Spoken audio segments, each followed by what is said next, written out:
Do you think that's because, as people, particularly brothers, and brothers don't be mad, Careful now, sister. Yeah, just a statement that brothers don't always want to register for things, because I know that like brothers are sometimes shy about registering for things, like they don't want to register for, I don't know, say for living with someone, or you know, they prefer to just keep undercover. Do you think that's one of the reasons why? Because we don't want to formalise the things that we're doing, like even getting married, or even registering that you're living with someone, or formalising our arrangements. Do you think that's one of the reasons why? I don't think that's a reason. I think that's a symptom. I don't think that's a root cause. You know, that is one of the effects of what has happened to us, why we don't want to formalise, and we're fearful of taking that step. You know, we're fearful of losing, or fearful of being seen. You know, it's a symptom of something. And that's not all brothers, you know, because some it's not necessarily all, because it's just a generalisation, you know, a symptom in general. And it's one of the effects that have happened to us based on us going through slavery, and us learning, or us being separated from one another as well. That fear has been put into us, as we're taught in the Nation of Islam, when we were babies. It was put into us, and we grow up with that fear, and it's like a program in us that our enemies can pull out of us at any moment to get us to do what they want us to do, and also to stop us from doing what we want to do. Question, right? We're looking at building society, and we've just touched on, you know, the physical structure building societies that we have in the UK, yeah, that focus on building structures, that focus on building houses, that focus on lending money so that you can build a structure, a business maybe. But the question is it not time that we had a building society, a spiritual, not financial institution, yeah, owned by its members, that offer banking in a spiritual sense, and that offer banking and other spiritual services, especially advice lending in the area of building family, community and nation, yeah? Advice lending being a viable example, a visible example. Advice lending. Yeah, banking, because banking doesn't just mean money. Right. Banking is saving. Yeah. Banking means a whole load of things. But isn't it not time we had something like that to counterbalance? Was that your earring that just fell off? My earring fell out. That's all giggling. Just a question. All of this, like building society, banking, partner, money, is all mathematics. And that's one of the things that were actually robbed from us, and that's one of the sciences that were kept from us as well. So how can you then instill that back into the society in order for people to be able to understand that? The question I'm asking is about the spiritual counterpart to the mathematical side. We already have the mathematical side.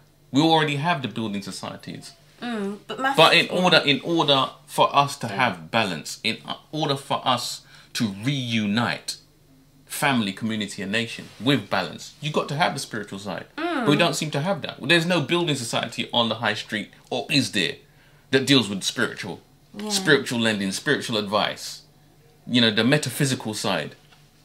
Isn't it time that we had the opposite of the financial institution owned by its members? Or do you see anywhere where there is such a thing? Me, I don't know. No, but I'm thinking about it from a mathematical perspective, because mathematics isn't just about it's not just about numbers, it's about cause and effect as well, and about what you're saying in terms of learning how to build a society. And so I'm asking, if it's being robbed from us, how do you? Yes, we should have those things, but how would they be implemented? How can you implement that into a society where people are have been mistrustful of one another and of ourselves for so long, and don't see the benefits of building families? Because even when you speak with sisters now, sisters have been programmed, like we're being brainwashed into thinking that that we don't need a man, that the children don't need a father, that you don't need a physical, living, breathing male in order to have a baby. Well, those things you're talking about are left brain. Maths is left brain. When you're calculating that you don't need a man, that you don't need, this is all left brain stuff. And this is why I'm specifically talking about something other than left brain stuff. Something, I guess you could call it more right brain. You know, if you're talking about spiritual, you're talking about creating. You'd be talking about being creative. You're talking about believing in the unseen. You know, the left brain and the right brain, although they do lap over, they do cross over, we tend to be heavily in one or the other, you know. So in order for you to have balance, you've got to lean. If you're a left brain leading society, you've got to lean over to the right side in order for there to be that balance, which is why I'm asking the question.